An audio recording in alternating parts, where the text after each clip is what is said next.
திருச்சிற்றம்பலம். எல்லாம் சிவன் செயல். திரு ஞான சம்பந்தர் என்ற பெயரே திருமந்திரம். அந்த பெயரை கூறுவதற்கே நாம் பெரும் தவம் செய்திருக்க வேண்டும்.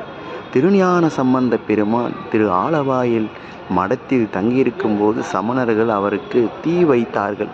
அந்த தீயை அவர் செய்யனே திரு ஆலவாய் மேவிய ஐயனே என்று பதிகம் பாடி பையவே சென்று பாண்டியர்க்காகவே என்றார். இந்த தீயானது சமணர்கள் செய்த வஞ்சனை தீயானது மன்னனுக்கு வெப்பு நோயாக சென்றது.